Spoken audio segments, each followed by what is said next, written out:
Чыңгыз мырза, саламатсызбы? Саламатчылык. Сиз публичный адам эмессиз. Бирок сиздин ысымды жогорку кеңешке талапкер катары таанышып карап чыктык да. Анан шайлоочулардын арасында адатта ошо талапкерлерге болгон кызыгуу өзгөчө болуп турат да. Анткени ким болду экен бул ысым? Бул кишинин алдыдагы багыты кандай болду экен? Эмне иш жасап, эмнеге колунан келет, эмнени жасап бүтүрө алат деген сыяктуу суроолорду улам собол катары таштап турган учурда. Ошондуктан биз сизди баягы Чыңгыз Сапарбаев деген ысым ким деген портреттик бейнеңизди ачууга аракет кылалы деп турабыз. Бардык нерсени башаты балалыкта деп коюшат да. Сиз кайда өстүңүз, ата-энеңиз кандай тарбия берди? Ошондон баштасак. Саламатсызбы. Менин атым Чыңгыз Сапарбаев. 1988 жылы Жалал Абад шаарында туулгам. Жалал Абадта окууну аяктадык. Андан кийин бул жакта Кыргыз-Түркмөнстан университетинде инженердик факультетинде инженердик адис менен бүтүрдүм. 2015 жылы Кыргыз-Славян университетинде юриспруденцияны аяктадым. Балалык кезимде Жалал Абад шаарында эле өттү. Ата-энем жөнөкөй эле катардагы жарандар. Атам дагы инженер, апам мугалим. Анан турмушка байланыштуу ошол замандын бир тарыхына байланыштуу ата-энем же баягы эски советтер доору кулап калгандан соң ата-энем 2000 жылдан баштап жеке тармакка өтүп кетишкен. Жеке тармак дегенде бир чоң Жеке ишкерчиликпи бул, э? Жеке ишкерчилик дегенде бир кандайдыр бир бизнес эмес. Биз ушул мындай айтканда биз тамашалашып да айтып коебуз. Апам азырга чейин деле ошол иш менен алек. Үй бүлөлүк бизнес деп коебуз. Бул апам ошол маалда бул Кыргызстандын көп эле адамдары билет. 90 жылдардагы 2000 жылдын башындагы кандай кыйынчылыктар болгон. Бул менин оюмча жалпы элдин 90-95% ошол маалда аябай кыйналып турган маал болчу.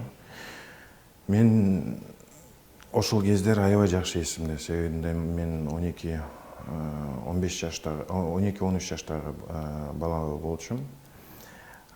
Элдер загыраун деп, элдер могу көп азыр айтса майраш бул фантастикалуу сыяктуу көрүнөт да, бирок элдер жөн эле йоттолгон туз дагы бир кандайдыр бир достатоктун белгилүү маалдары болуп калган бир учур болчу да. Ошондуктан жалпы эл ошол маалда таш туз жеп калган маал болчу да. Анан ошол маалда атам өзүнүн ишин таштап, атам автобазада өмүр бою главный инженер болуп иштеген. Атам өзүнүн ишин таштап, апам мугалимчилигин таштап, себеби дегенде мугалимдер дагы кандайдыр бир илимий кесиптер дагы ал маалда не востребованный болуп калган. Ошондон улам ата-энем ошол жумуштарын таштап, биз ата-энебиз мындай айтканда үй бүлөлүк бир бизнеске өтүшкөн да. Үй бүлөлүк бизнес дегенде бир баягы азыркы учурга салыштырмалуу бир чоң бизнес эмес, бул нан жабуу эле бизнес болчу. Эми балдарын багуунун бардык мындай айла малын кылышкан да ата-энеси, туура? Ооба, ошол маалдагы айласын таппай элдер ар кандай жумуш кылып көрүп, бул бир кандайдыр бир нерсеге ашырып берейин или бир топтой берейин деген маал эмес болчу. Ал маалда күнүмдүк эле жашоону улантуу үчүн бир жумуш кылуу кылганга алып келген бир жумуштар болчу. Чыңгыз мырза, бирок ата энеңиз ошол учурдун бир кырдаалдын, турмуштун бир татаалдыгына карабастан сиздерге мындай билим берүүгө, жакшы окууңуздарга шарт түзүүгө аракет кылган экен да. Демек алар мүмкүнчүлүктүн болушунча билимге инвестиция жасашкан. Демек ал балдарынын билимдүү болсо, келечекте өзүнүн турмуштагы ордун жеңил таап кетерин түшүнүшкөндүгүнөн да бул туурабы? Ошол маалда атамдын бул ошол 2001 жыл болчу. Анан мен жаңы эле 6-класста бүткөнүмдө Кыргыз Түрк лицейине өтүп калган болчумун. Анан чоң байкелерим, биз өзү 6-1 тууган болгондуктан байланыштуу, чоң байкелерим ал маалда уже мектеп окуу жайлары бүткөн болчу. Анан биздин эле лицейдеги контракт, 1 жылдык контракт, мен буну аябай жакшы билем. Аябай эсимде бул нерсе. 10 миң, 11 миңдин тегерегинде болчу. Сом менен, Сом менен, ооба. Бирок бул жылыга, жылына. Бирок азыркы учурга салыштыруу болбойт да. Азыр баягы жаштарга, азыркы жашоону жашап аткан, ал жашоону көрбөй калган жаштарга буну түшүндүрүш өтө кыйын да. 11 миң сомду 1 жылына бериш өтө кыйын болчу. Айрыкча ушул региондордо 11 миң сом бул мындай айтканда бир кандайдыр бир невероятный сумма болчу. Анан ошол маалда мен байкелерим дагы колдон кол болуп, бутка бут болуп, ата энеме жардам берип, ошондо апамдын айткан бир сөзү бар. Мен буну аябай мындай эстеймин, жана мындай жүрөгүмдө сөздөр да булчу. Айтканда, ошол маалда эсиңиздерде аябай популярдуу болчу, Россияга жумушка кетүү боюнча. Барып иште миграция өнүгө баштаган, аябай катуу өнүккөн болчу. Себеби дегенде ар бир эле үй бүлөдөн 1 же 2 болбоду дегенде ошол жерде миграциядай жүрчү. Анан ошондо атам менен апамдын сөзү бар. Кандай гана шарттар болбосун, кайсыл жакка барып иштебегиле кийин, бирок толук силерге биз билимди берген соң, андан кийин 4 чаңар кыбыла деп айткан сөз эсимде да. Бул ошол маалдагы ата энебиздин көрөгөчтүгү, ошо ата энебиздин ошол маалдагы үй бүлөсүнө, балдарына именно илимий жактан, образовательный жактан болгон, сиз айтмакчы, инвестиция болуп калган да. Азыр ата энеңизге эмне үчүн мындай өзгөчө рахматты айта аласыз да? Ата энеңизге мындай сизге эмнени үйрөтүп кетти? Ата энем биз баягы кыргыздын баардык эле баягы бизде сөз бар эмеспи? Тектүү, түптүү деген сөздөр бар эмеспи? Или жети атанын баласы деген сыяктуу сөздөрчү. Бизге ата энебиз, мен чоң атам тараптан, чоң атам өзү күчтүү комузчу болгон. Комузчу, Ооба, аябай күчтүү комузчу болгон өрөөндө. Анын атасы бир белгилүү башы чыккан чоң атам, аны айтканда, белгилүү бир бий болгон. Анан апам тараптан чоң тайтам Герой Советского Союза. Анан биз ошондой Герой Советского Союза. Жок, ким аты жана? Каримов Сейит деген. Чоң тайтам бул Ражибалиев Абдулла деген болгон. Анан биздин үй бүлөдө ушундай бир шартты өстүк. Эмгекчилдердин династиясы болот. Ооба. Анан биз мындай бир үй бүлөдө өстүк, мындай бир нерсе кылсаң ойлонуп иш кыл. Чоң атаң менен тайтаң уят кыласың. Анан постоянно ушундай окружениеде өстүк да. Или бир жерге барып калсак, жөн болгон, сени карап турат депчи. И вот такое было ощущение, как будто бизге бүт вниманиялар прикованный болгон сыяктуу болупчу. Анан ата энебиз жеке кызыкчылыкка караганда адамдын ички тарбиясын, жанагы коомдо алып жүргөн сапаттарды бул өйдө койчу. Ар дайым өйдө койчу. То есть адамдар карап турат, жашнакай жүрүшүң керек, жашнакай билим алышың керек, жашнакай мамиле кылышың керек депчи. ушундай шарттарда өстүк да бизчи. Сиз ошол кезде кыргыз түрк лицейинде окугандыгыңызды айттыңыз. Ал сизди башка мындай мектептеги алган билимиңизге салыштырмалуу тарбия жагынан мындай өзгөчөлөнүп алдыбы? Албетте, бул лицейде өзүңүздөр билгендей эле лицей бул интернат типиндеги мектептер. Жатак болчу, э? Жатап окуйт, анан кийин эртең кайра сабак барат. Лицейдеги тарбия бул өзүнүн чоң салымын кошту деп ойлоймун. Себеби дегенде лицейде биз ата энебизден алыспыз. Балдардын арасындабыз. Балдардан, ошолордон баягы адамдын ошол маалдагы психикалык, эмоциялык бир тажрыйбалар формироваться этип баштаганда адам өзүнүн амбициясын, өзүнүн ички жеке мен дегенин балдардын ичинен көрсөтүп, окууда дагы и жашоо турмушта дагы көрсөтүп, ушундай бир тарбиялык жактары көп экен да. Башкача айтканда мындай лидерликке тарбиялап баштайт экен да. Да. Мен негизи эле мен өзүм баягы удостоверением жок, бирок жакшы бир деңгээлде шахмат ойногонуна байланыштуу шахматта мындай жери бар да, мен бул шахматты мектептерге дагы кирсе деп ойлойм да, баягы ачык сааттарда болчу. Эмнеге? Себеби дегенде шахматтагы өз адамды лидерлик нерселерге тарбиялайт да. А мамлекеттин негизги эле максаты жаш балдарга албетте образование бериш керек, шарттарды түзүш керек.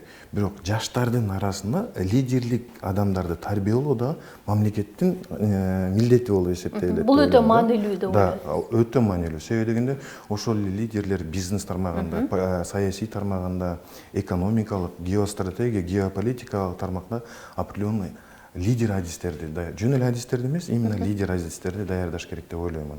Мисалы бүгүн ошол сиздин Чыңгыз Сапарбаев болуп калышыңызга бала кезиңиздеги кайсы окуя, кырдаал өзгөчө таасир этти деп ойлойсуз да? Дегеним, баардык нерсенин башаты ушул мындай илимдин, билим, тарбиянын мындай фундаментти түздөн түз ушу бала кезде турат эмеспи? Баягы ар бир бала, мен оюмча, баягы болот го возраст почемучки. Анан ошол маалда мен атам айткан сөзү бар да, бул мен 2-чи же 3-чү класста болчумун, анан атам айткан сөзү бар: балам, биз күнүгө сүйлөшөлү. Биз Советтер Союзунда тарыхты окубай калдык, а силер азыркы Кыргызстан тарыхын жана дүйнөлүк тарыхты окуп, жаңы баракчалар, то есть независимый баракчалардан окуп, билим алып үйрөнүп атасыңар. Биз ошонун жөнүндө сүйлөшөлү депчи. Менин тарых алар дагы билгиси келчү экен да, сиз аркылуу. Сиз информатор катары. Бирок информатор дегенде информатордон дагы башка, мен оюмча, мен кийин түшүндүм бул нерсени. Атам мен ичимдеги нерсени ачкысы келди да. Мен ошентип ойлойм да. Себеби мен өзүм тарых менен анан географиядан да окуп жүргөндө олимпиадаларга катышып жүрдүм. Бирок ошол предметтерге өзгөчө көңүл буруу, өзгөчө мындай кызыгуу мен ата энем жаратты да. Себебинде сурайт эле да, бул кандай болуп тур, бул тарыхтарда кандай болуп тур депчи. Ошондуктан атам ошол тараптан мага көп жардам берди да. Азыркы саясатта, негизи эле саясатта жана бизнесте дагы, же бир башкармалыкта дагы мен жакшы көргөн китептерим бул классика болуп эсептелет да. Ошолорго болгон дагы кызыгуу ата энем жараткан да. Ушинтип сүйлөшүүлөр менен биз атабыз менен атам эми ошол маалдагы мен кийин түшүндүм да, кандай гана кыйынчылыктар болбосун, бирок кечки амал биз сөзсүз сабак кылат элек да. Кандай гана убакыт жок болсо да, 2 саат биз 1 саатына биз так илимдерди заниматься этет элек, а 1 саатына биз только сүйлөшүүлөр менен, именно тарых боюнча сүйлөшүүлөр болчу да. Ошол жактан мен чоң ыраазы болот элем, аябай ыраазы болот элем. Себеби буну адам баласы кийин түшүнөт экен да. Ошол маалда баягы кичине жалкоолонот элек, может быть. Бирок тарых менен географияга мен өзгөчө өзүм ачылып кетет элем, как будто вот мындай. Менче анда ошол сиздин тарыхка болгон кызыгууңуздун ойготууга түздөн түз атаңыздын таасири болгон экен да. Бул боюнча дагы кайрылабыз. Эми маселенин өзөгүнө келгим келип жатат. Чыңгыз мырза, азыр болсо сиз парламентке барам деп ушул ишти өзүңүздүн мындай жоопкерчиликти эл алдында алайын деп турасыз. Эмнеге парламентке баргыңыз келет? Эмне табасыз аяктан? Мындай да биз мен чоң компанияларда топ-менеджердик позицияларда иштеп жүрдүм. Негизги эле Кыргызстандын негизги эле ар бир мамлекеттин структурасы жана анын иштөө принциптери жеке компанияларга аябай тыгыз окшош болот. Өзүнүн юридикалык отделы менен, өзүнүн мындай айтканда отдел безопасности менен, өзүнүн финансовый отделы менен. Бул мамлекеттин кичинекей структурасында эле да. То есть прототип. Мындай айтканда кичинекей бир макети мындай айткандачы. Анын ошонун улам Кыргызстан өнүгүүгө шарт болобу? Өнүгүүгө сөзсүз болот. Себеби дегенде кандайдыр бир инструменттер бар. Биз ошо жеке компанияларыбызда колдонгон, жеке ишибизде колдонуп жүргөн, негизги эле менеджментте биз колдонуп жүргөн инструменттер бар. Айта албаймын мен. 3-5 жылда биз Сингапурга айланабыз. Биз азыр Кытай аябай катуу өнүгүп келатат, Кытайга айланабыз депчи. Бирок 3-4 жылдын ичинде өнүгүүгө болгон шарттарды кабыл алып туруп, рельсага койсо болот адам немени, мамлекеттечи. Өнүгүүгө шарт коюш дагы бул өтө чоң маселе. Бир гана финансы жактан эле болуп турса эле, или бир гендерибиз эле иштеп турса эле, анан кийин биз жыргап жатып калабыз деген нерсе жок да. Мен экономиканы, макроэкономиканы, микроэкономиканы жакшы түшүнгөнүнө байланыштуу мамлекеттин өнүгүүгө болгон кадамын жолго койсо болот да. Ал жагы анан дело техника дегендей эле уже дальше может быть. Мен ошого себепчи болоюн деп, мен ошого жардам болоюн деп. Менин негизги эле максатым ал жакта жогорку кеңеште бул кесипкөйлөр келип, бир жеңден кол болуп, бир жактан бут болуп жардам берели деген эле максатта. Сиздин сөзсүз эле депутат болуп, мамлекетке, элге жардам бериш керекпи? Депутат болбой эле иштесе болбойбу? Мамлекетке анда деле салым кошсоң болот да деп сурагандарга эмне деп жооп бересиз? Сөзсүз, мындай да. Азыр мамлекетте жогорку кеңеш деген эмне? Жогорку кеңеш деген бул это ушундай мыйзам чыгаруучу орган. Бул мыйзам деген эмне? Мыйзам деген бул менин юридическое образование болгонуна байланыштуу буну бир упорядочить кетейин дейм да. Мыйзам бул жалпы вне зависимости от территории, вне зависимости от времени бүт немеде мамлекеттин бүт бурч булуңдарында иштей турган правовой акт деген нерсени түшүндүрөт да. Биз ошол правовой акттарды туура кылсак, мамлекеттин институттарын, метод администрированияларды биз кандайдыр бир деңгээлде законодательный шартта, мыйзам шартында биз өзгөртсөк ошол нерселердичи, анан кийин биз бир нукка келебиз деген. Албетте, ар бир адам түз жүрсө дагы, залакасы болбосо деле мамлекетке салымы болот. Эгер ишкер болсо, ал өз учурунда налогторду, салыктарды төлөп турса деле, ошол деле өтө чоң жардам. Ар бир адам өзүнүн ишинде так аткарса деле ошол деле жардам. Бирок биз азыр көрүп турабыз, кандайдыр бир деңгээлде биздин жогорку кеңеш мындай бир бөлүгү олигархический болгонуна байланыштуу негизги мыйзамдар, негизги долбоорлор, негизги долбоорлорго болгон мыйзамдарды жаратуучу шарттар бир аз аксап калганын көрүп турабыз. Аксап атабы же чабал болуп атабы депутаттык деңгээл, ресурс? Мен оюмча бул экөө тең. Экөө тең бар, э? Албетте, Чыңгыз мырза, мындай парламент өзү кааласаңыз дагы, сиз каалабасаңыз дагы бул саясат. саясатчы болосуз ал жака баргандачы. Анан адатта көп экономисттер, ошол эле сиз сыяктуу финансисттер дайыма саясаттан өзүн оолак кармап келишет. Анын түпкү себебин сиз абдан жакшы түшүнөсүз. Анан анын мындай саясий интригалардан дагы алыс болгусу келет да. Анан ушул шартта сиз саясатка аралашкыңыз келеби? Бир жакшы киши айтпады беле, если ты не занимаешься политикой, то политика займется вами деген сыяктуучу. Биз ал жакка аралашышыбыз керек. Болбойду, ооба, биз коомдо жашап атпайбызбы? Биз коомдо жашап атабыз, бирок ал жерде баардыгы консенсуска барышат. Жаманы деле, жакшысы деле консенсуска барышат. Биз эгер биздин программаны биздин дегенде бул жеке эле менин кандидатурамдын программасы эмес, негизги эле мамлекеттик экономика развитие өнүгүү концепциясы бар да. Ошондой эле внутренний политиканын деле концепциясы бар, внешний политиканын концепциясы бар. Ошол концепцияга жараша эле ишти алып бара берсек, иш оңолот.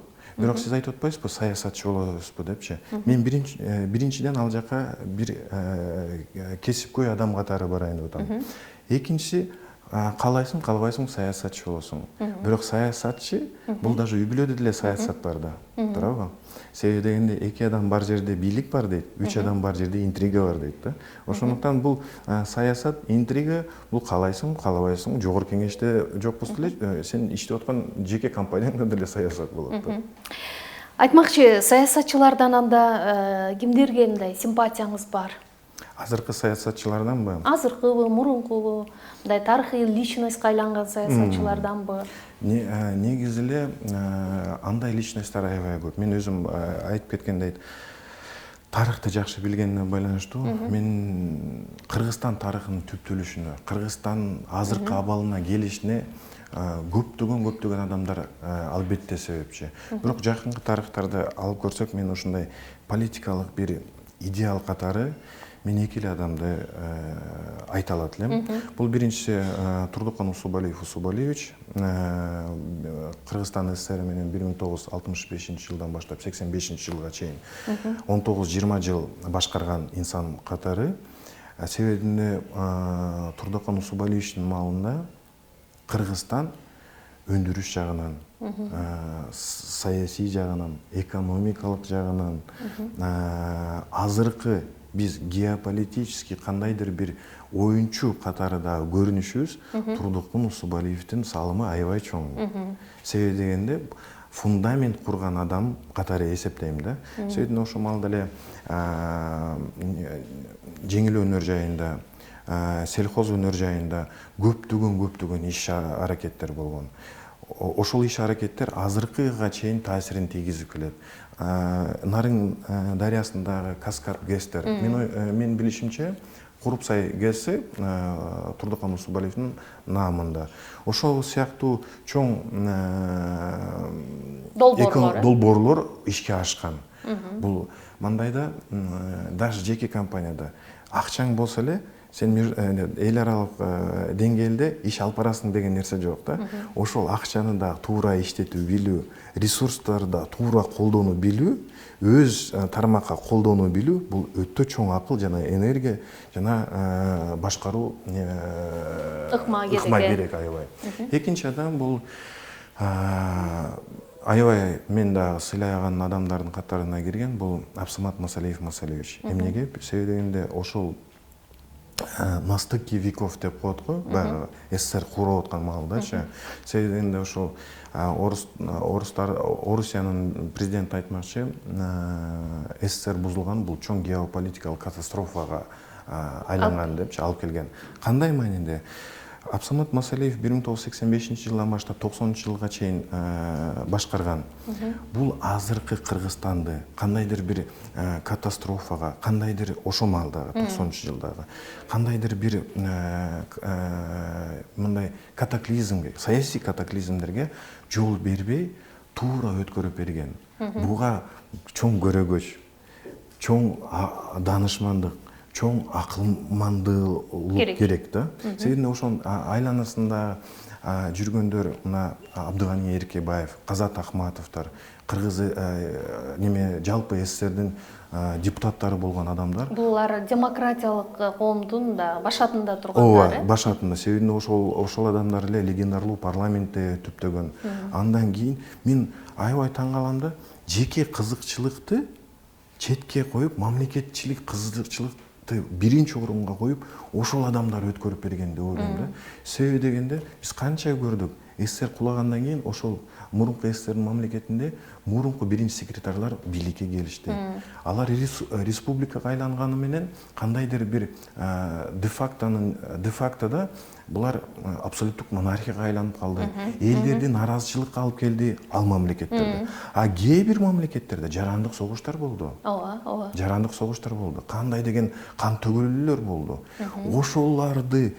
Ошоларды бул электе көрө билүү, ошоларды мындай алдын ала билип, демократиялык, нейтралдуу адамга өткөрүп берүү, ал жерде албетте Чыңгыз Айтматовдун дагы мен өтө сыйлаган адамдын дагы ролу чоң. Ошентип нейтралдуу адамга өткөрүп берип, Кыргызстан өзүнүн тарыхын улаганга мен аябай ыраазыбыз. Негизи эле биз кыргыздар азыркы муун наразы эле болушубуз керек. Сиз айтып жатасыз да, мына багы өзүңүз баалаган саясатчыларды, тарыхый личностьтарды белгилеп өттүңүз. Бүгүнкү күндө бийлик дайыма жаңы кадрларга муктаж деп айтып келесиз. Анда бул оюңуздан улам суроо жаралат. Демек бийлик бүгүнкү күндө алардын жүргүзгөн саясатында, кадр саясатында кемчилик бар, ал сизди канааттандырбайт деп түшүнсөк болобу? Мен антип айтып келген учурларым жок эле негизи. Бирок сөзүңүздүн төркүнүнө мен түшүндүм, макулмун. Себеби дегенде жаңы кан мындай да жеке компанияда дагы тажрыйбалуу топ менеджерди жеке компанияга алганда, многолетний бир көптөгөн стажы менен алганда, анда мотив азыраак болот. А жаңы кан келгенде анын мотиви бар, что-то доказать, бир нерсе мындай көрсөтөйүн, мен дагы өзүмдүн атымды чыгарайын дегенчи. Тажрыйбалуу, кандайдыр бир кесипкөй жаштар келгенде, жеке компанияга деле келгенде, компания жылат. Всегда жылат. Или бир багыт, башка багыттарды алат. Ошондуктан жеке компанияда бул өтө көрүнгөн практика. Жаңы адамдарды алып, жаштарды алып. Жаштар дегенде бул 20-25 жаштагы эмес. Жаштар дегенде 30-40-45 жаштагы бул жаштарга кирет. Жаштар бул компаниянын деңгээлинде, чоң компаниянын деңгээлинде булар жаштарга кирет. Сиз курактуу дейле. Курактуу, ооба. Кандайдыр мындай экен да, Майраш Кабылбековна, кандайдыр канчалык сен илим албасаң дагы, канчалык сен бир докторский бир нерселерди защита кылбасаң дагы, жашоонун өзүнүн тажрыйбасы бар экен. Сиз 26 жашта, 27 жашта көп нерсе түшүнүшүңүз мүмкүнсүз. Бирок жашоонун деңгээлинде тажрыйба дагы болуш керек экен. Турмуштук тажрыйба деп коелу. Турмуштук тажрыйба дагы өзүнүн нугу менен келиш керек экен да. Анын 35, 40, 45 жаштагы адамдар өтө мындай ошол турмуштук тажрыйбасы дагы, анан өзүнүн мындай айтканда англисче айтмакчы бэкграунду дагы, мындай профессионалдык опыту дагы ошол деңгээлге жараша болсо, ал адамдар салымы чоң болот. Мына ошол жаш муундун өкүлдөрүнүн бири сиз деп айтып өттүңүз. Парламентке бара жатасыз. Анан сиздин башка талапкерлерден сизди Чыңгыз Сапарбаев мырзаны өзгөчө кыла турган, башкалардан өзгөчө бир почерки бар экен деп айырмалай турган кандай программаңыз бар анда? Биздин программанын өзөгү эмне? Биздин программанын өзөгү, биз азыр биринчи жолу политический наказ деген нерсени киргизип атабыз. Эмне деген кыскача түшүндүрүп кетейин. Политический наказ со стороны избирателей деген сыяктуучу. Бул биринчиден эмне? Биз бул менин жеке эле Свердлов районунун округундагы немелерimiz, избирательдерimiz, бул жалпы Кыргызстанга иштей турган деле программа кылсак болот да. Кийинки созывтарда, кийинки чакырылыштарда партийный система болобу или мажоритардык, одномандатный болобу, мен аны биле албаймын. Но бул программада политический наказ со стороны избирателей болсо, бул немелер шайлоочулардан жактан өзүнүн тандап алган депутаттарынан наказдар болсо, бул жалпы наказдар эми баягы фантастикалык наказдар эмес, элементарно суу чыгаруу маселелерин кечиресиз, бирок анда мындай аткаруу бийлигинин жасай турган жумушу менен алек болуп калбайбы депутаттар? Мындай да, мен азыр мен биринчи жолу немеге аттанып өтүп, жогорку кеңешке аттанып өтүп, даже местный кеңеште кандай застой болуп атканын мен көрдүм да азырчы. Местный кеңештеги депутаттардын кылып аткан иши же кыла турган иши, и жогорку кеңештин кыла турган иши. Биз баягы критикадан действияга өтүшүбүз керек да, менин оюмчачы. Биз аткаруу бийлигине эч качан мешать этели или бир тоскоол болойлу депчи, наоборот, биз направление көрсөтөлү. Кандай мен барып туруп ал жерге спонсор болоюн, или мен моуну салып берейин, или мен мектеп салып берейин эмес. Нет, биз ошол райондо определенный политический наказдар болсо, таза суу чыгаруу или калктын санына жараша фаптар или мектептер куруу боюнча биз албетте аткаруу бийлигине беребиз. Аткаруу бийлиги дегенде алар өздөрү аныктайшат да. Азыр түшүндүрөм. Аткаруу бийлигине дегенде биздин политический наказдар ошол райондон топтолуп аткан налогторго или ошол райондон топтолуп келген депутаттар налогторунан программа защита болуш керек. Аткаруу бийлиги бул идеалдуу машина эмес да, так же как и мыйзам чыгаруу бийлиги да идеалдуу машина эмес. Но биз сунуш катары берсек болот да. Туурабы? Местный кеңештердин бул жерде ролу аябай чоң болуш керек. Кандай?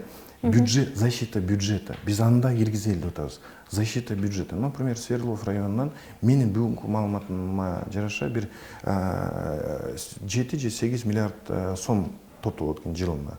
Анын кандайдыр бир бөлүгү Свердлов районунда калат экен.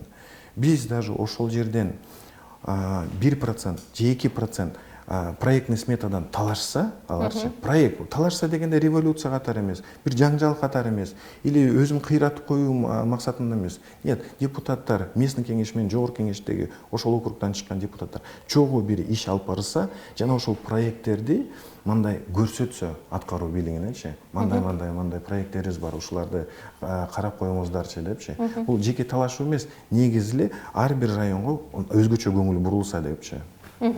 Бирок ошол эле учурда анда мындай депутаттар өзүнүн түздөн түз функционалдык милдетинен алыстап кетпейби? Мисалы, мыйзам чыгарууда, туурабы? Анан ошол наказдар менен гана иштеп калбайбы? Ошол эле аткаруу бийлигинин жумушун кайталап калбайбы деген суроо жаралат да.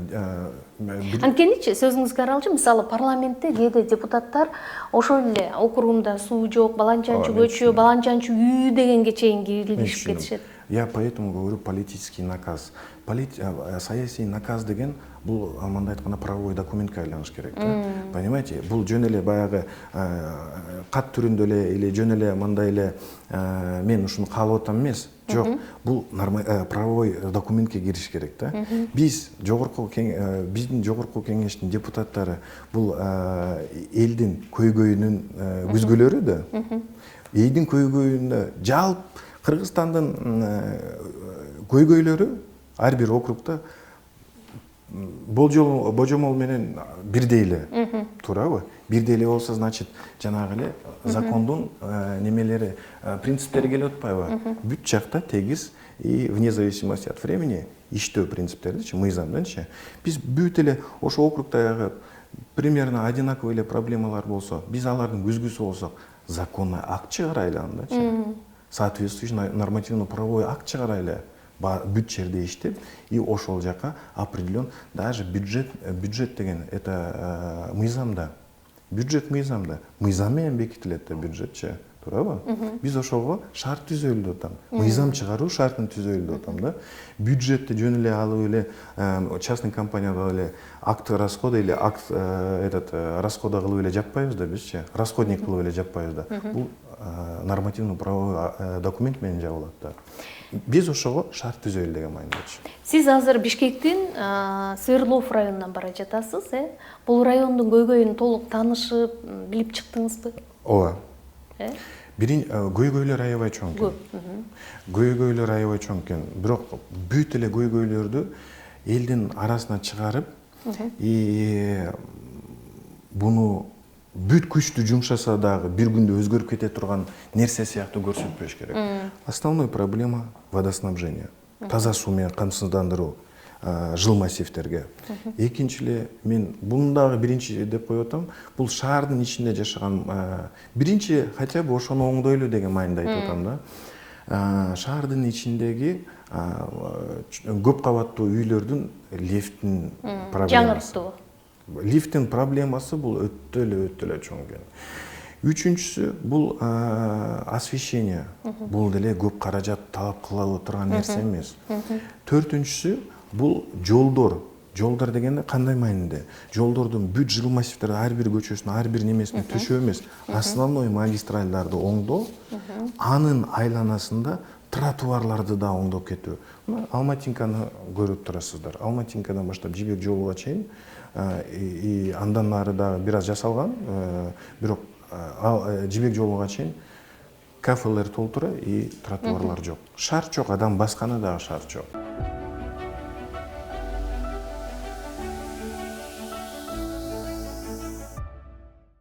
Чыңгыз мырза, жана биз кадр саясаты жөнүндө сүйлөшүп отурганда дагы бир аспектини калтырып кеттим. Оюңузду уккум келет. Азыр мындай жаштарды чечим кабыл ала турган мындай мамлекеттик кызматтарга алып баруу маселеси боюнча оюңуз кандай? Мен тиги жаштар гана келсин деген саясат, мен ага каршымын. Эң негизгиси кесипкөй адам келсин. Таза адам келсин, аралашпаган, бир коррупциялык схемада жүрбөгөн адам келсин. Негизги ошо. Сөзсүз эле 25тен баштап 35ке чейин келсин, алар жыргатат деген сөз такыр болбош керек. Баягы бизде неме болуп кетпедиби?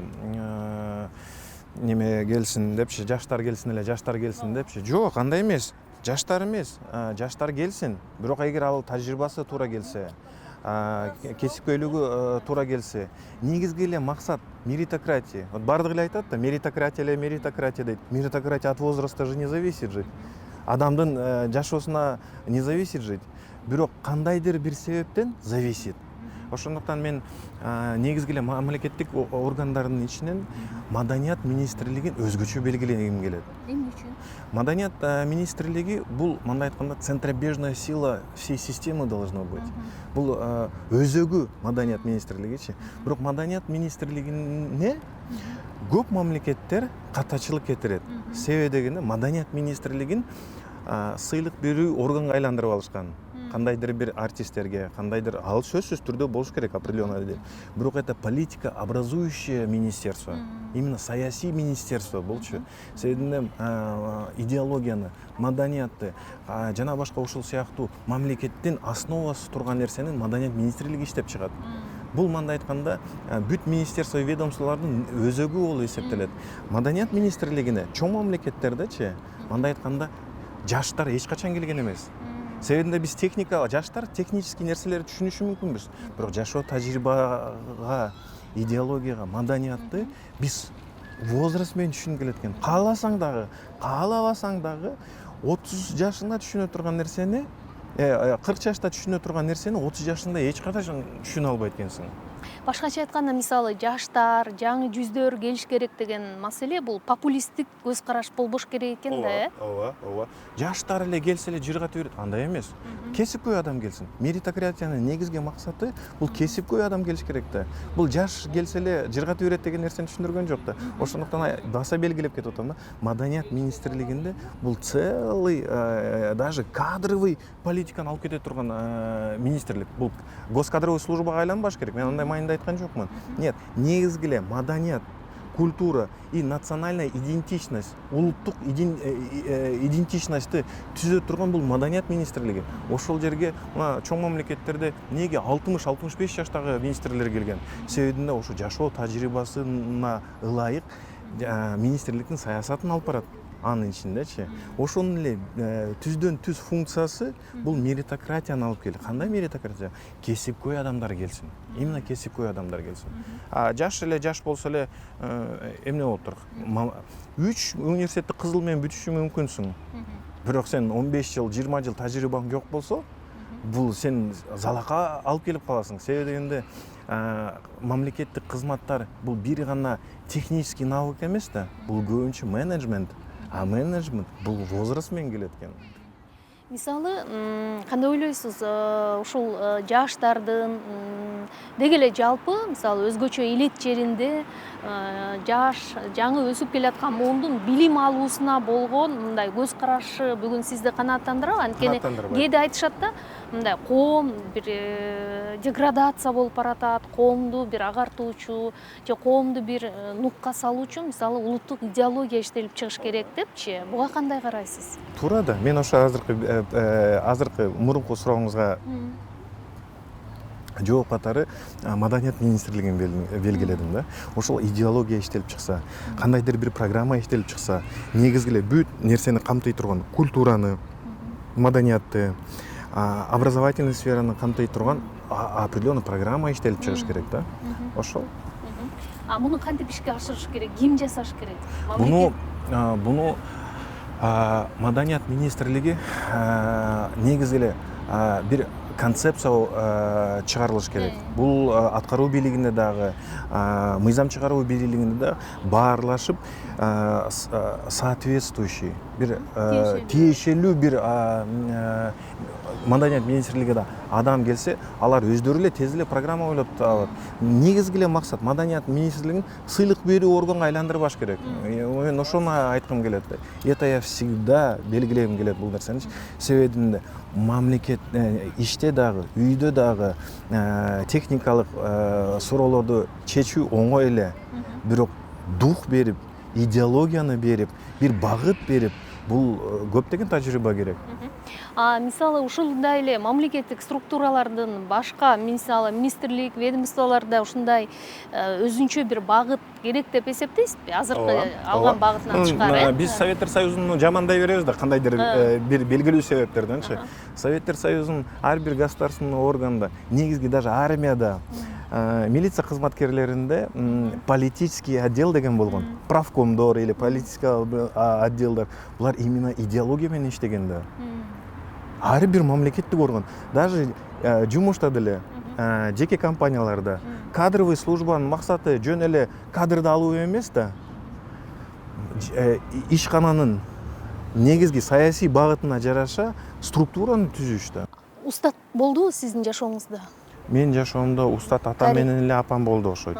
Атам менен эле апам, себеби дегенде атам ошол азырга чейин, атам азырга чейин Жалал Абадта автобазада, пассажирский автобаза главный инженер болуп иштейт. Анан атам өзүнүн атам ар дайым мага ушинтип үйрөтүп келген. Биринчиси менеджмент, бул неме техникалык илимге байланыштуу эмес депчи. Бул жашоо опытыңа гана байланыштуу депчи.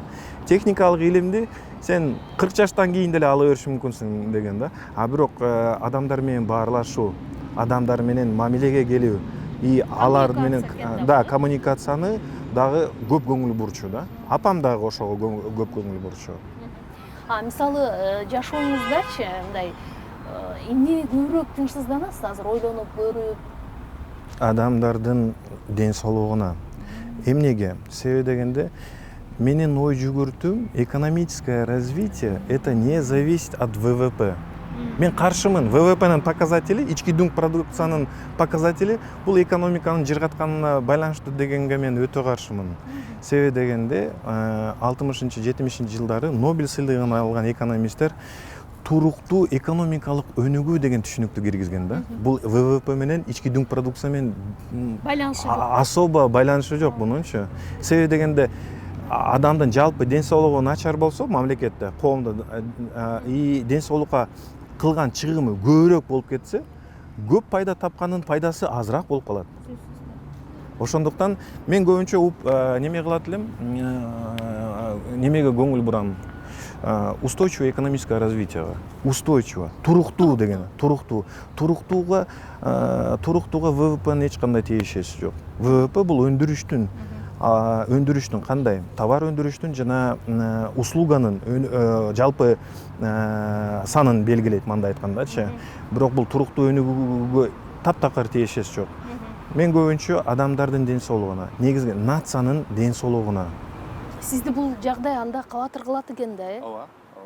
Эмнеден улам кабатыр кылат?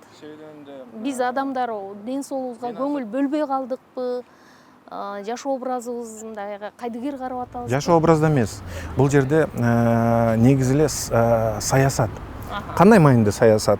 Мен немеде министерство экономика министрлигинде жашыл экономика боюнча эксперт катары киремин.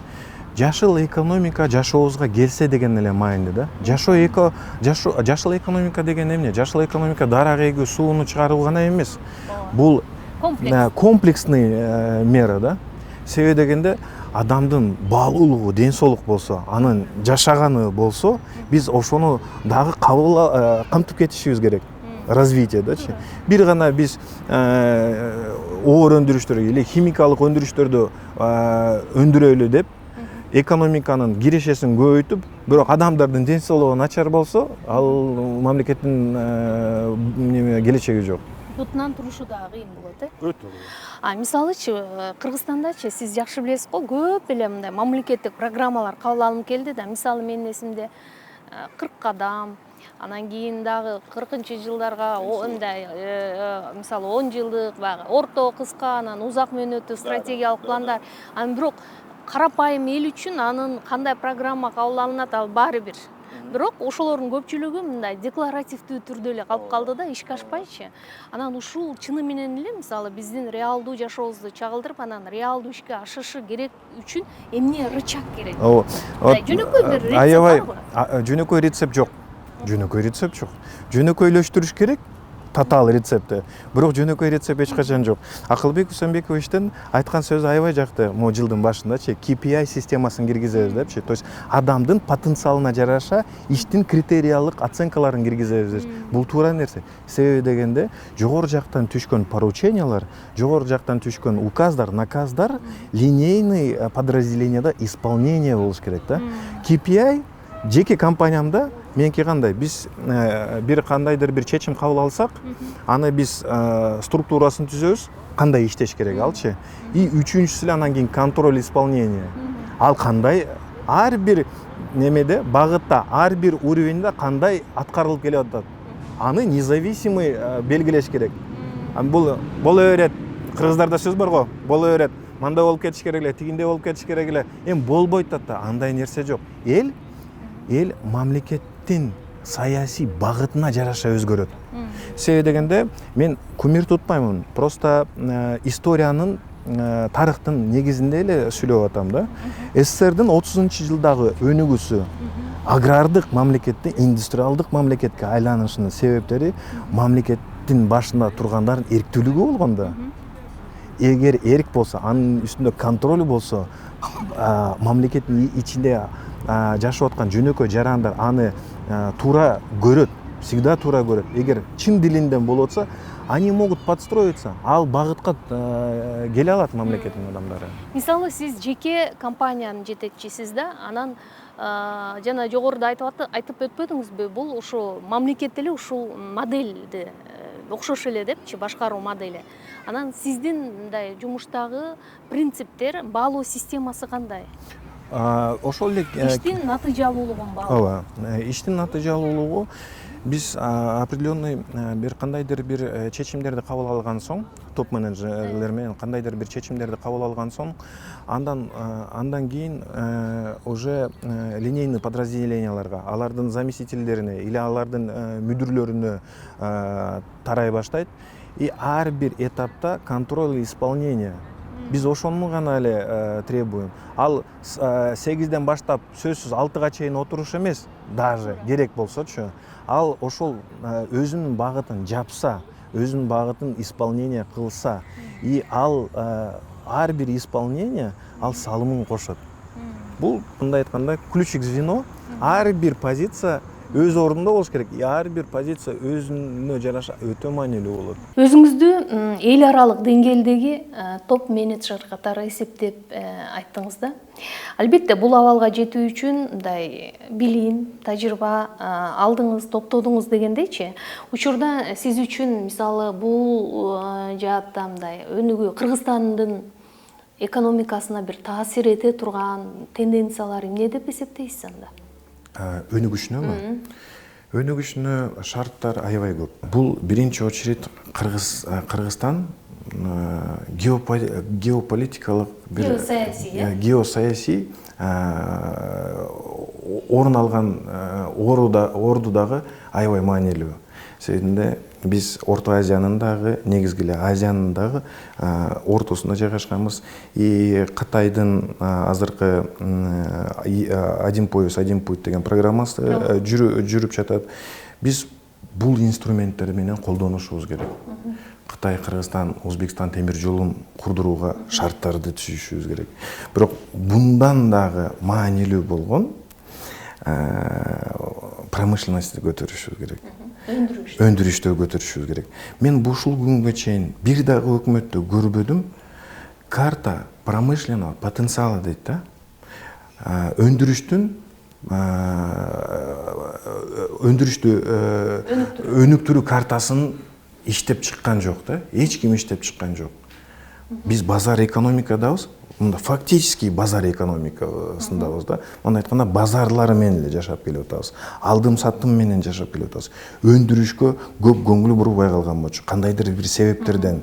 Бул жалаң гана финанс эмес, ошол маалда кесиптик дагы специалисттер аз болчу. Или чыгып кеткен болчу. Же кандайдыр бир этот показатель покупательской способности жанаша жаткан мамлекеттерде, Россияда азыр аларда өсүп кетти. Биз ал жака экспортко кылууга азыр шарттар түзүлдү. И азыркы шарттарда биз ошол өндүрүштү көтөрүшүбүз керек. Кайтарма мисалы кандай өндүрүштөрдө? Кочкорото шаары менен Балыкчы шаарында можно построить такие предприятия, ушундай предприятияларды курса болот, в котором будет работать бир 15-20 миң адам сыяктуучу. Кандай өндүрүштөрдө? Мына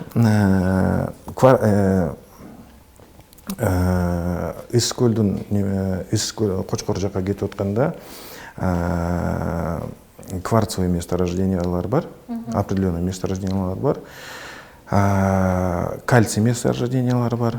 Кальций бул бир опасный нерсе эмес. Кальций деген акиташ, да? Акиташ немелери бар, месторождениялар бар. Ошол акиташтан соданы чыгарса болот, каустикалык соданычы. Каустик сода любой жака колдонот. И азыркы заманда каустическая сода биздин эле өндүрүш, биздин горнорудный өндүрүшчү 10 миңден 15 миңге чейин сатып алат. Аны Кытайдан, Өзбекстандан сатып алат. Понимаете? Если мы поставим кальцийдин көлөмү Ысык көлдүн кең байлыктарындачы, Ысык көлдүн кең байлыктарында кальцийдин көлөмү примерно 15 или 50 миллионов тонн. Вы представляете? Бул 100 жылга иштей турган предприятие курса болот. Эгер Балыкчыда азыркы учурда ошол завод болсо, анда 3,5 миң адам иштемек. 3,5 миң адам Балыкчыда эгер завод болсо, Ысык көлдөн адам таппай калышат. Иштегени, заводко иштегени. Бул жаңы жумушчу орун болуп эсептелет, Да, жаңы жумушчу орун. Ошол үчүн мен көп мамлекеттик проекттерге, ката кетилген мамлекеттик проекттерге мен аттен кылам. Кандай аттен кылам? Ошол акчалар, определенный акчалар, жолго жумшалган акчалар. Мындай айтканда, орусча айтканда, без надобности жолго жумшалган акчалар ошол өндүрүшкө жумсалса болот эле го депчи. Кочкоротодо газ чыгат. Жайкы мезгилде, буну баардыгы эле билет. Жайкы мезгилде переизбыток болот. Газдын немесичи. И Кочкоротонун газы Өзбекстандын газында эле серага аябай бай. Эмне деген нерсени түшүндүр? Серага бай дегенчи, аны очищать этиш керек депчи. Сера — это основной компонент многих химических элементов. То есть газдан тазаланып чыккан, өзү эле жердин түбүнөн чыгып аткан газды серадан тазалап, ал сераны башка наполнитель компонент болуп химиялык заттарга колдонсо болот да. Кочкардагы өзүндө эле можно построить много заводов. Мунун баары мамлекет өзү жасай алабы? Жасай же алат. инвестор тартыш керек болот? Жасай алат. Жасай. Вот ошол эле мен айтып атпаймынбы? Бир жолго азыр курулуп аткан жолгочу, түндүк түштүк альтернатив жолуначы, по-моему, уже было потрачено 1 миллиард доллар. 1 миллиард долларды даже средний маржинальность предприятий мировойчу бул 14%, 15%. Жашы предприятиялар 28%га чейин иштешет да. Бул деген эмнени түшүндүрөт? 14 жылдан бери, 2011 жылы ТОсу бүткөн экен. Технико-экономическое обоснованиясы бүткөн экен. Биз 1 миллиард карызды Кытайга дагы деле төлөп келатабыз, бирок жол курулуп бүт элек. 13 жыл болду. И жолдун кесепети эмнеде? Жол жакшы, инфраструктура курулуш керек. Бирок бирөөнүн акчасына жол куруу бул катачылык, чоң катачылык, понимаете? Если без ошол акчага өндүрүш курганда, даже при средней мировой маржинальности 14%, эми 10 жылга көбөйтүп көрүңүз. Да, 4 жылда предприятие бүтсө, да, 4 жылда окупаемость болот. Ошондо 8 жылда 2 жол өзүн актамак да. Биз ошол промышленный потенциалдан түшкөн акчадан эле мы могли построить уже сами дороги. Башкача айтканда, биринчи өндүрүштү бутунан тургузуп, анан кийин биз инфраструктуралык түзүмдөргө көңүл болуш керек. Инфраструктуралык мындай да, жолдор пайда алып биздин шарт да, пайда алып келчү проекттер эмес. Жолдор пайда алып келе турган. Бир жөн, эгер Кытай, Кыргызстан, Өзбекстан темир жолу бүтсө, биз транзиттик түрдө эле, например, Иранга кеткен товарлардан биз алсак болот эле, или наоборот. Себеби дегенде, Казакстанда мен иштеп калдым да, эбечи. Бул Алтын көл погран переходу. Это там сухой порт находится. Алтын көлдөн баштап Өзбекстанга чейин бир вагондун жеткириши $1300 турат. Кыргызстандан это намного уменьшится. Бир вагон 1300 эмес, бир вагон даже 8000ге чейин барат да, насколько я помню. Себеби дегенде бир тонна $120 айланат да. 60 тонна погрузка болсо, это уже $7200 да. А Кыргызстандан $1000 арзаныраак жеткирилет да. Себеби дегенде неме жолдун узундугу 2 эсе кыска да. Бул проекттерге салым кылса болот да. Себеби бизге бул акча алып келет. А внутренний жолдорду көп оңдой берем деген нерсе бул бир аз туура эмес. Себеби промышленности көтөрөлү и ошол жаатта ошондон түшкөн акчадан деле мы могли уже сами построить эти дороги да. Эгер 1 миллиард долларга мен орточо эсеп менен эсептегенде 30 миңге чейин жумуш орун түзөт экен. Это прямой жумуш орун да. 30 миң жумуш орун дегенде еще сопутствующий жумуш орундар бар. Такси, парикмахер, да, кафе, кызмат көрсөткөн. Ооба. Ошо менде 60 миңге жетет. 60 миң адамга эгер жумуш орун түзүлсө, Кыргызстан шартындачы, адам таппай калат Кыргызстанда. Иштей турган адам таппай калат. Мы вынуждены будем, мындай айтканда, мигрант вызывать, да.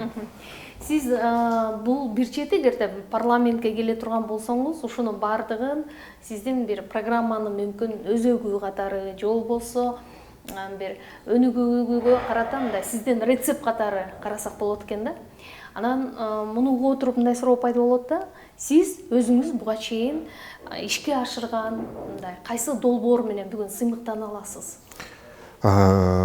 Туура суроо. Себеби дегенде баягы сөзмө сөз боло берет. Анан мен 4 жумушта мен наемный рабочий болуп иштедим. Бул биринчи жумушта бул мен биографиямды деле карасаңыздар, мен главный инженер болуп Яшарда иштедим. Яшарда ар бир өзүм кылып жүргөн, өзүмдүн алган должностьума жараша чоң долбоорлорду жараттык деп ойлойм да. Яшарда биз повысили производительность 10-кратно. Өндүрүштүн көлөмү киши башына 10 жолу өстүргөнбүз бизчи. Буну кандай кылганбыз? Менеджментти киргиздик и техникалык оборудованияны техникалыктагы мындай айтканда билим менен дагы көлөмдөрдү өзгөртүп мунучу. Бирок биринчи очередь эле ал жерде менеджмент болчу. Экинчиси мен Ала-Тоо сүттө биринчи зампред болуп иштедим. Ал жерде дагы биз экономия средств и дивестиция кылдык. Дивестиция дегенде бир жактан жакшы направлениядан сатышыбыздан түшүп аткан акчаны биз производствого көп мындай айтканда инвестиция кылдык да. Бир жагынан дивестиция кылып, бир жагынан инвестиция кылып. Үчүнчү эле мен эң эле сыймыктанганым бул Алматыда иштеп жүргөнүмдө мен чоң мамлекеттердин чоң компаниялары менен болгон түздөн түз контракттарды жана алар менен жеке переговорлордо алып чыгып компаниянын ошол маалда 8-10 миллион доллардык оборотунан 40 миллион доллардык оборотко өстүргөнбүз. Мен алар менен сыймыктанам. Себебинде бул жеке эле бир кагаз түрүндө долбоор эмес, бул жерде комплекс мер, которые были задействованы в этом проекте.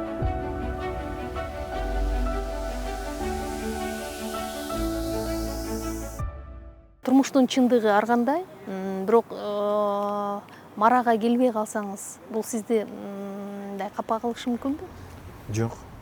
Бул мени капа кылбайт. Себеби дегенде чындыгында капа кылбайт. Мен балдарга деле, өзүмдүн жеке компаниямда деле, азыркы штабта деле айтып келемин. Мусулмандардын арасында эң күчтүү жокер башчы болгон Салахаддин Аюб дегенчи. Ошо Салахаддин Аюбтун аябай сонун сөзү бар. Согуштун жыйынтыгы Алланын колунда дейт да. Бирок согушка болгон даярдык жана эрктүүлүк жокерлерде дейт да. То есть бул ар нерсенин артында жыйынтыкка биз аракет кыла берели, жыйынтык насиби бул Алладан. Ага биз баш ийишибиз керек. Анан даже менин оппоненттерим келип калса, даже азыркы бийлик менин программамды, оюмду туура экен колдонуп калалы, иштейли. Мен жок деле, мен ошого деле ыраазы болом да. Сөзсүз эле келип алып эле мен барышым керек деген өжөрлүк андай нерсе жок. Насип этсе барабыз, мамлекетке Кудай кааласа дилибиз менен иштеп беребиз. Чыңгыз мырза, эми сизге атайын даярдаган кыска суроолорубуз бар эле, мүмкүн болсо жоопторун да кыска алсак, Давайте. Жетекчиге тажрыйбага караганда менталдык саламаттык, абал абдан маанилүү деп көп айтат экенсиз да. Бүгүнкү мындай психологиялык абалыңызды, каржылык абалыңызды кандай сүрөттөйсүз? Же мындай 5 параметр менен бааласак канчага баалайсыз? 5ке 5 деп ойлоймун. Себеби дегенде кайсы параметрлер? Мисалы психологиялык, психологиялык, эмоциялык, анан өзү менен өзүнө довольный болуу да. Психологиялык жактан кандай сүрөттөйт? Себебинде психологиялык ден соолукка албетте таасир этет.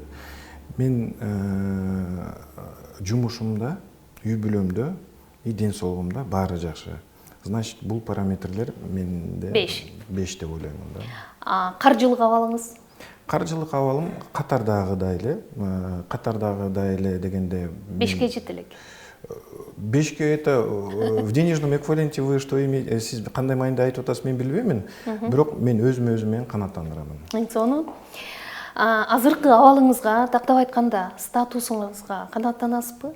Же Канааттанам. Себеби дегенде ушундай бир кандайдыр бир эл аралык тажрыйба алып, илимдерди алып, анан ушундай чоң кызматтарда иштеп келгенимге мен өзүмө аябай канааттанам. Карьералык өсүшүңүздүн чегин эмнеден көрөсүз? Ким болгоңуз келет? Карьералык чегимди мен мол деп көрбөп турмун. Премьер-министр болгоңуз келбейби? Премьер-министр бул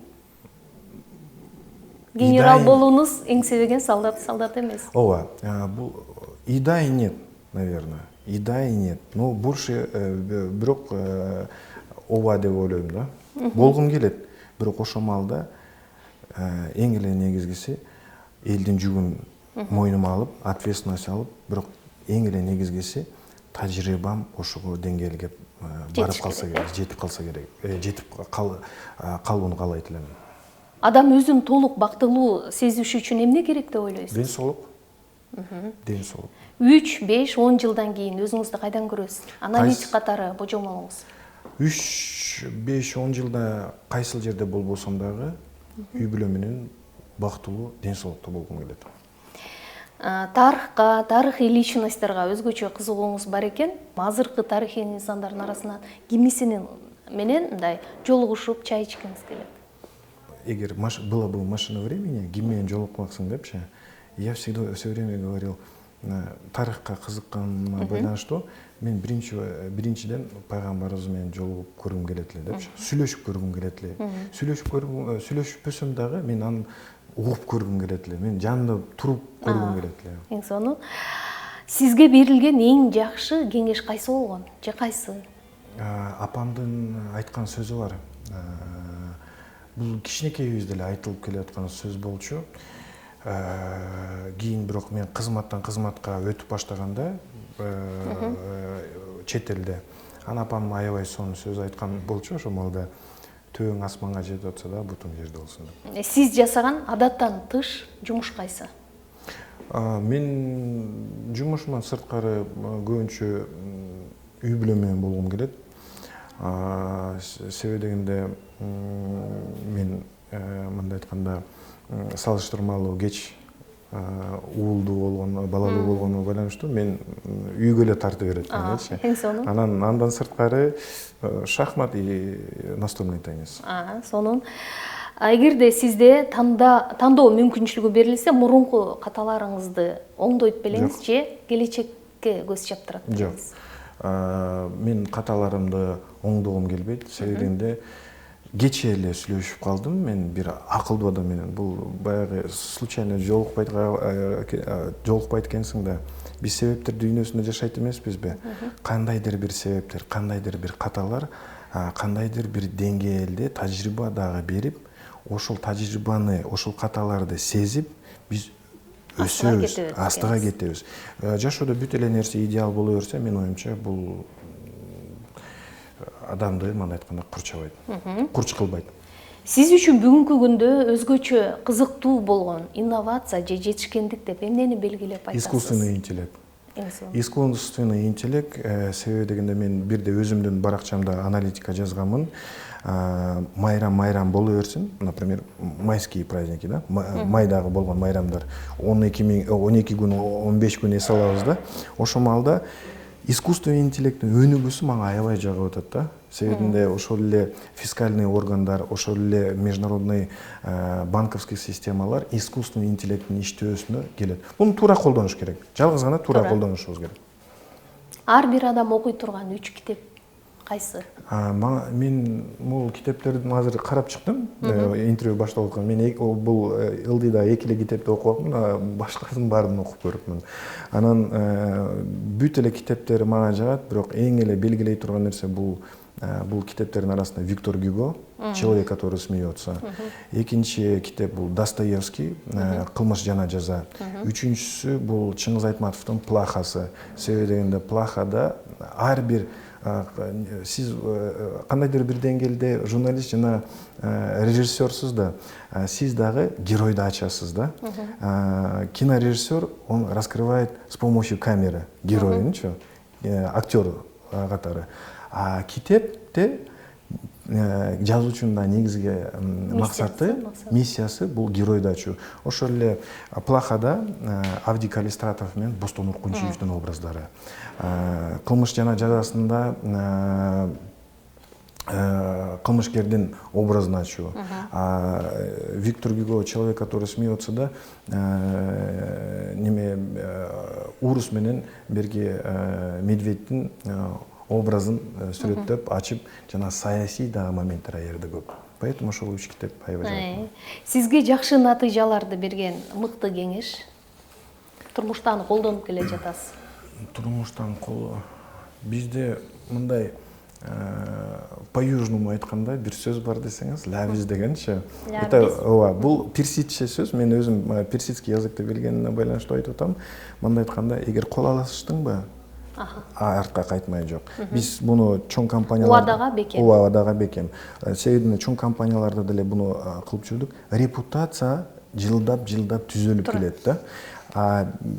Минус, финансовый минус болушу мүмкүн компания үчүнчү, бирок обязательства должны выполняться, чтобы образ надежности оставить. Себеби дегенде бизнесте аябай сонун сөз бар да.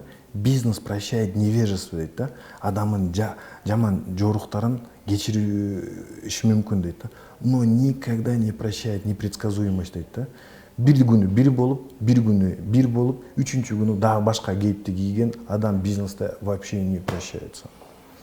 Ушул эле оюңузду улай, анда жигитке эмне көрүп бериши мүмкүн? Сөз. Сөз. Принциптериңизге каршы келген нерселерди жасап көрдүңүз беле? Принциптер деп ар ким адам өзү билет. Анан бул жерде Чубак ажынын аябай сонун сөзү эсиме келип кетти. Менин принциптерим мындай да, мен мындаймын да, мен өзгөрбөймүн да деп эч качан айтпаш керек дейт да. Даже принциптер адамда ката болушу мүмкүн да. Адамдын жеке принциптери өзүнүн жеке тажрыйбасына жараша болот да. Анын принциптери ката болушу мүмкүн да. Коомго дал келбеген принциптер болушу мүмкүн да, туурабы? Мен мерезмин, мен ушундаймын деген болбойт да, туурабы? Эгер коом, сенин семьяң, сенин досторуң кандайдыр бир талап кылып аткан болсо, сен ошого жараша өзгөрүшүң керек да. Сиздин дарегиңизге айтылган сын пикирлерди кабыл ала аласызбы, угасызбы? Мен буну постоянно угуп келем. Кандай маенде? Эгер сиз чоң компанияда жетектеп турсаңыз, это күнүмдүк нерсе. Эгер ага сиздин иммунитетиңиз не выработанный болсо, ал адам кандайдыр бир чоң баскычка баса албайт. Себеби дегенде кыргыздарда сонун сөз бар. Бетке айткан, чын айткан адамдын баардыгы эле душман эмес. Жакшы сүйлөгөн адамдын баардыгы эле дос эмес депчи. Эң сонун. Күчүңүз же кайратыңыз жетпеген иш аракеттер болду беле же болобу? Болгон, көп болгон. Көп болгон. Өлкөнүн президенти сизди кабыл алса, кайсы суроону берет элеңиз? Барбы ошондой сурооңуз? Неожиданный вопрос. Өлкөнүн президенти мени кабыл алса, мен сиздерге бийликти аябай сыйлаш керек. Виктор Гюго про это и пишет всегда. Человек, который смеется, да, целые эпопеи книги об этом и пишется. Уважение к властям деген сыяктуу, точно. Сурооңузду айтыңыз. Суроом, кайсыл тармакка аксап турган тармагыңызга мен жардамчы боло алат элем деп. Эгер жардамчы бол деп чакырса, барасыз. Кайсы тармакка? Карап көрөсүз, э? Да. Сиз балаңызга эмнени биринчи үйрөтөсүз? Же үйрөткүңүз келет, мүмкүн азыр кичинекей? Кичинекей балам, мен бул жөнүндө дагы пост жазганмын. Балама негизги эле бул баягы орустарда айтып коет, добродетель депчи. Бул добродетелдердин ичинен боорукер болуу биринчи. Биринчиден боорукер болуу, экинчиден быть честным от природы, не по обстоятельствам. Шартка жараша честный болуу эмес, природа менен честный болуу. Үчүнчүсү эрктүүлүк. Характер эле натыйжага алып барат. Адамдарды сизге кантип ишендирүүнү билесизби? Ооба, себебинде биз международный компанияда иштеп атканда опыт бар. Себеби дегенде бир гана баа менен базар экономикасына, рынокко кире албайсың. Нужно и можно убеждать, чтобы в тебя поверили. Сизге ишенич керек адамдар, что вы можете исполнять свои обязательства. Азыр жеке бизнестесиз. Бирок Кыргызстанда кайсы мамлекеттик институтка же мекемеге мындай ишенесиз?